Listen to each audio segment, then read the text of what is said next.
Amados hermanos, que el Señor les bendiga una vez más. Nos encontramos para compartir este podcast número 48, en la cual vamos a conversar en nuestra lectura devocional diaria sobre la fe desde lo profundo.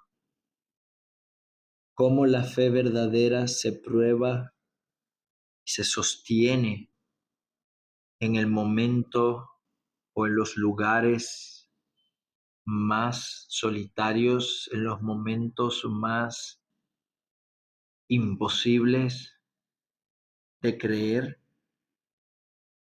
cómo la fe viva se manifiesta desde la práctica, en el esperar y el descansar confiadamente en que Dios cumpla aquello que Él ha dicho en su tiempo. Nos encontramos en Génesis 50, el último capítulo del libro de Génesis, el cierre definitivo de este ciclo de vida de los patriarcas, y vemos cómo la obra de Dios continúa a pesar de los hombres, a pesar de la muerte de sus siervos, de sus mediadores, y finalmente cómo nuestro deber es seguir confiando y esperando en las promesas de Dios que Dios cumplirá a su tiempo.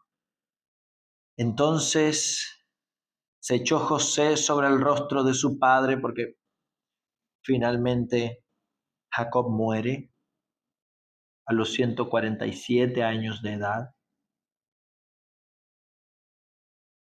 José se echó sobre el rostro de su padre y mandó a sus siervos, los médicos, que embalsamasen a su padre, y los médicos embalsamaron a Israel conforme a las prácticas egipcias. Y ahora, como Dios se lo había prometido a Israel en el capítulo 46, José cerró sus ojos. Dios cumple sus promesas. Y se cumplieron 40 días, porque así se cumplían los días de los embalsamadores. Y pasado el luto, entonces José pide permiso a Faraón para ir a enterrar a Jacob, conforme a la petición de Jacob en el sepulcro familiar en Macpela.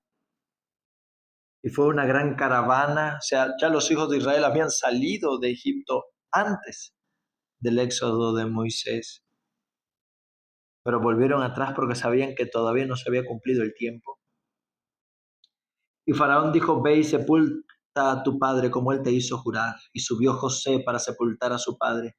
Subieron con él los siervos de Faraón, los ancianos de su casa, todos los ancianos de la tierra de Egipto, y toda la casa de José y sus hermanos, y toda la casa de su padre, y llegaron a la cueva de Macpela. Y los cananeos que vivían allí dijeron: llanto es este de los egipcios, un gran llanto, y llamaron el nombre Abel Misraim, el llanto de los egipcios. Y es impresionante cómo los egipcios lamentaron la muerte de Jacob, y cómo aquel lugar que estaba al otro lado del Jordán era el testimonio vivo de esto que había sucedido. Hicieron pues sus hijos como él le había mandado, y lo llevaron a la tierra de Canaán, a la cueva del campo de Macpela que había comprado Abraham, en el mismo campo por heredad de sepultura Efrón Eteo, al oriente de Mamre. Dice el escritor de Hebreos que conforme a la fe murieron todos ellos sin recibir lo prometido, sino mirándolo de lejos, confesando que eran extranjeros y peregrinos en Egipto. En la tierra. Y los hermanos de José, lamentablemente, como muchos creyentes hoy, pensaron que el rencor de José todavía estaba vivo sobre ellos. Y aún después de haber recibido el perdón 20 años atrás, todavía seguían temiendo que José se vengara. José lloró mientras hablaban. Y sus hermanos dijeron, henos aquí por siervos tuyos. Y él dijo, no temáis. Oh, amados hermanos, cuán terrible es que nosotros todavía continuamos dudando del perdón de Dios cuando Él dijo que nunca más se acordaría de nuestros pecados y transgresiones. Muchas veces lo que nos lleva a caer otra vez en el pecado es que no somos conscientes o no percibimos el perdón que Dios ya nos dio de pura gracia. ¿Acaso estoy yo en lugar de Dios? La venganza es del Señor, dice José. Yo no estoy en lugar de Dios. Dios es el que se encargará de juzgar. Esa debe ser nuestra actitud. Vosotros pensasteis mal contra mí, pero Dios lo encaminó a bien para hacer lo que vemos hoy, para mantener vida a mucho pueblo.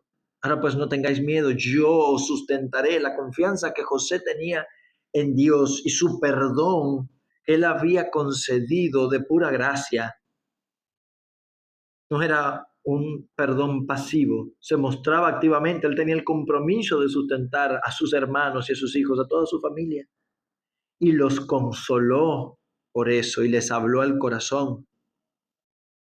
Y continuaron viviendo en Egipto y termina el capítulo con la muerte de José, en la cual José le hace jurar a los hijos de Israel que enviarían sus huesos o que llevarían sus huesos de regreso a la tierra de Canaán para enterrarlos allí, porque confiaba en que Dios cumpliría su promesa. Dios ciertamente os visitará y hará subir de esta tierra a la tierra que juró Abraham, Isaac y Jacob.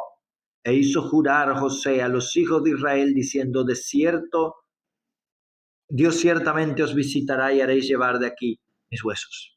Y finalmente así lo hizo Moisés. Por la fe, José vio de antemano el cumplimiento de las promesas de Dios, porque él confiaba en que Dios cumpliría sus promesas, no quedarían en Egipto.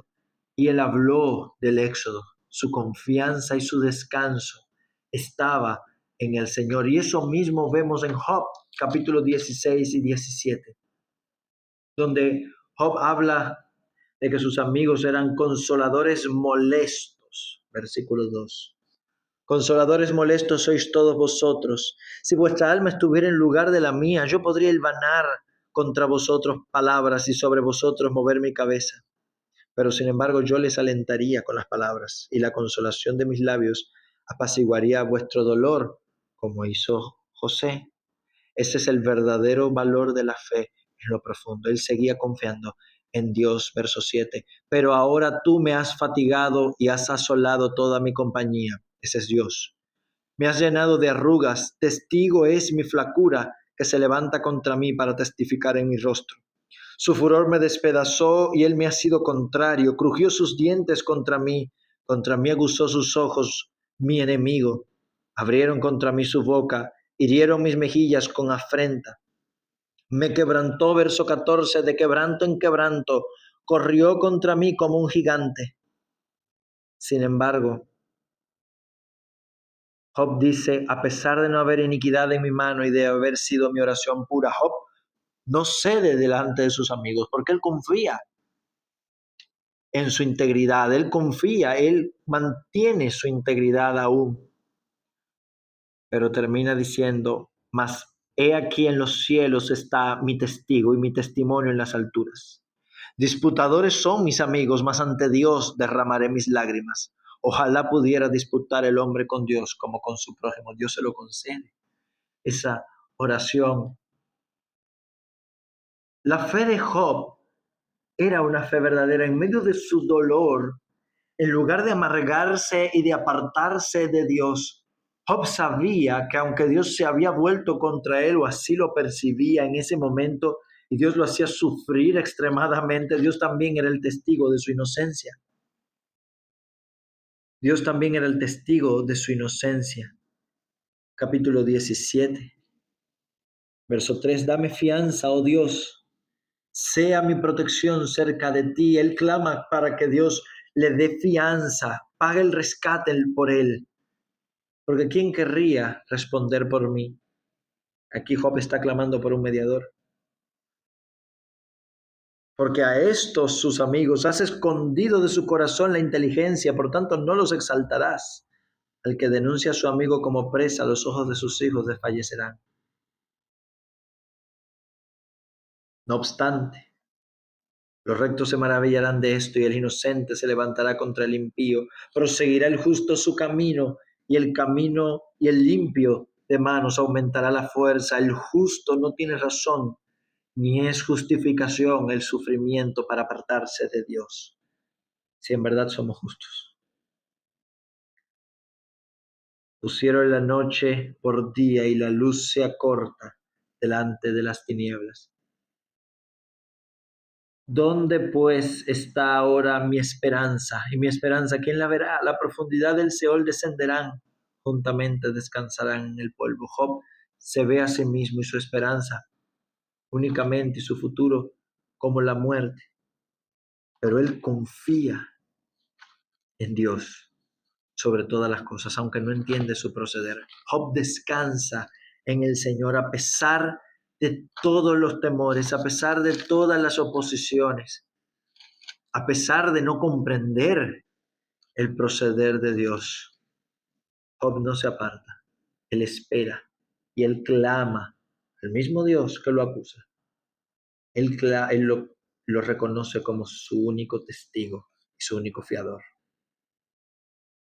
Lucas capítulo 3. Juan el Bautista comienza su testimonio probablemente en el año 27 después de Cristo, ubicándolo en el tiempo, versículo 1 y 2.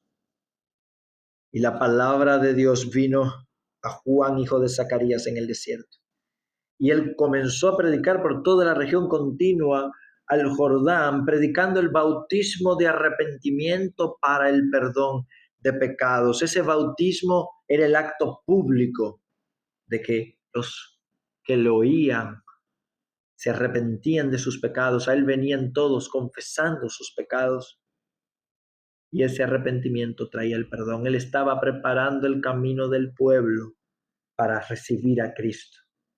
Por eso reprendía a las multitudes por la confianza vana, diciéndoles: generación de víboras, ¿quién os enseñó a huir de la ira venidera? De la misma manera que una víbora huye del fuego, ¿quién os enseñó a huir de la ira venidera? Hagan frutos dignos, esto es, muestren la evidencia del verdadero arrepentimiento. Esto se nos demanda también a nosotros. Muestren su arrepentimiento verdadero. No es simplemente dolor contra el pecado, es la resolución de abandonar definitivamente el mal. Y no se excusen en decir: tenemos a Abraham por padre, porque Dios puede levantar hijos a Abraham de las piedras. Y el juicio es inminente. Y entonces la gente le preguntó a Juan qué iban a hacer entonces. Y Juan le da a conocer cuáles son algunos de estos frutos. El que tiene 2 túnicas, dé al que no tiene, y el que tiene comida, haga de lo mismo. A los publicanos les dijo: no exijáis más de lo que se os está ordenado. Ellos eran conocidos por ser unos estafadores.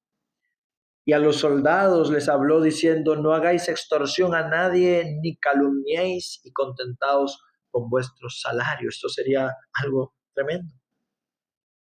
Ese es el verdadero arrepentimiento, es un cambio radical en la conducta, es una resolución profunda de cambiar la vida. Pero Juan se muestra que él no es el objeto definitivo. Cuando todos preguntaban si él sería el Cristo, Juan revela la verdadera actitud de un siervo. Yo a la verdad os bautizo en agua, pero viene uno más poderoso que yo, de que no soy digno de desatar la correa de su calzado. Él será el que os bautice en Espíritu Santo. Él los incluirá a ustedes en su pacto y fuego. Él os bautizará en fuego, en el fuego del juicio y de la ira de Dios. Dice: su aventador está en su mano y limpiará su era y recogerá su trigo en graneros. Esto es por el Espíritu. Mas la paja, lo que no tiene valor, lo que no sirve, lo que no produce nada útil, él espera frutos dignos de arrepentimiento. La paja quemará en el fuego que nunca se apagará. Y finalmente termina con un cierre triste y reflexivo. La fidelidad de Juan, la confianza de Juan terminó llevándolo a prisión a manos de Herodes. En este mundo tendremos aflicción, dijo Jesús. Vamos a tener aflicciones. Juan fue encerrado en la cárcel por predicar a Cristo, por denunciar el pecado de este rey, por no detenerse a las presiones. Ese es el objetivo, ese es el resultado de ser un hijo de Dios y de confiar en Dios. Vamos a padecer en este mundo. Aconteció que mientras todo el pueblo era bautizado, en esta segunda sección nos presenta a Cristo como el Hijo de Dios y también como el Hijo del Hombre.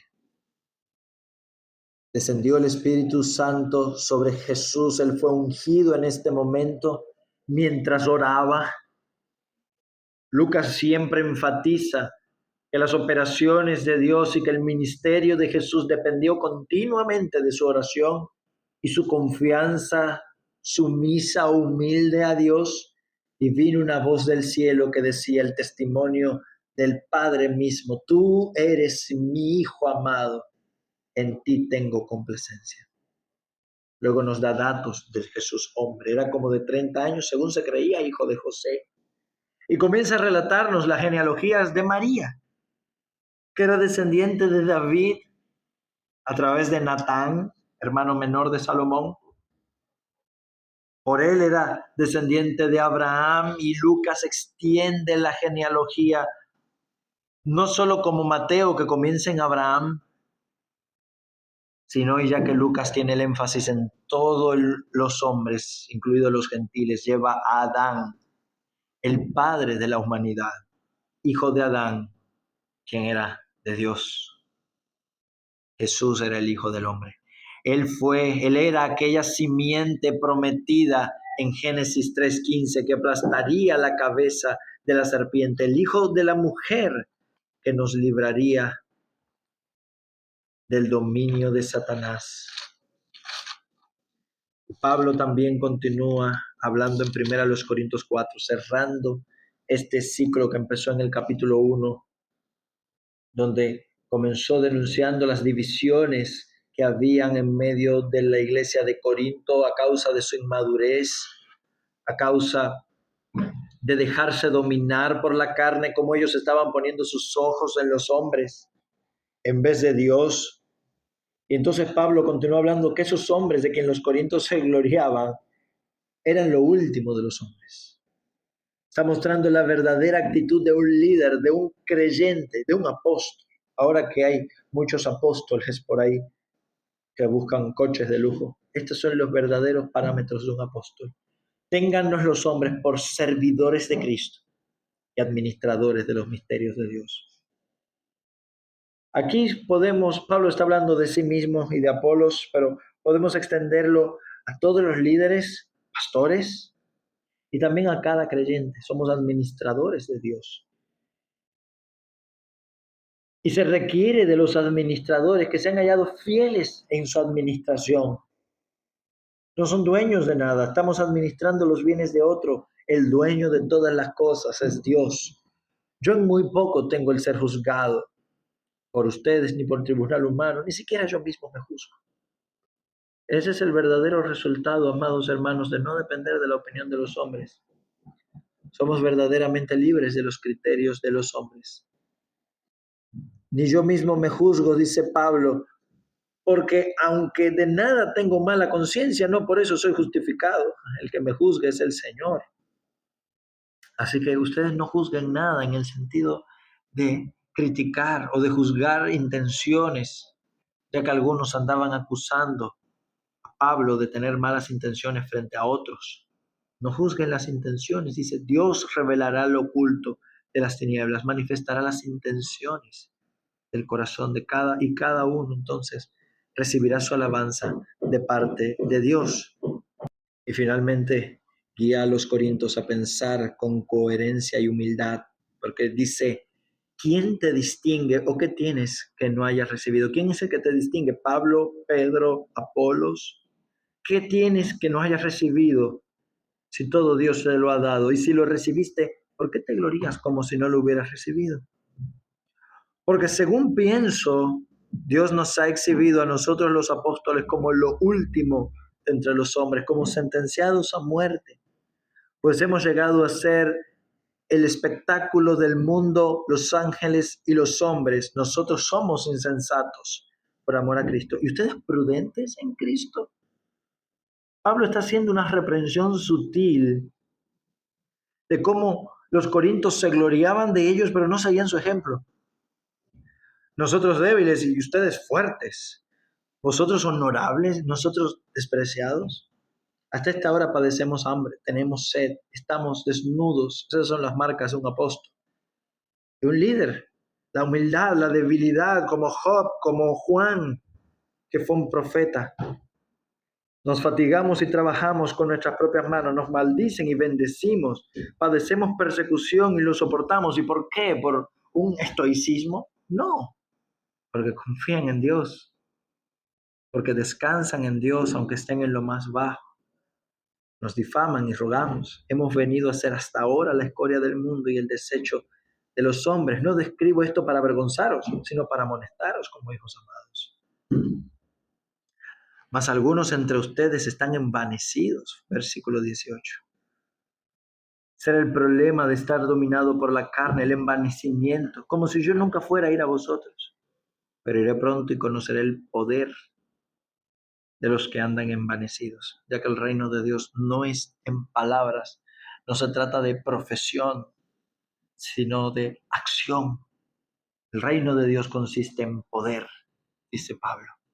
De la misma manera que el verdadero arrepentimiento no es una compunción de corazón, no es simplemente un dolor por el mal, sino la voluntad de cambiar, la resolución de hacer un cambio radical. La verdadera confianza no se trata simplemente de reconocer a Dios, sino de esperar en Él y saber que aunque el origen de nuestras dificultades está en Dios, porque Dios es soberano, solamente a Él podemos apelar y solamente podemos confiar. Y eso no es excusa nunca para abandonarle o serle infiel.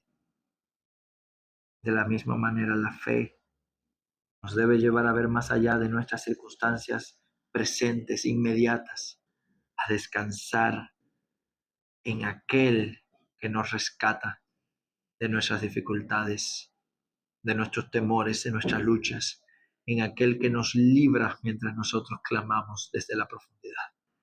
Que el Señor les bendiga, amados hermanos.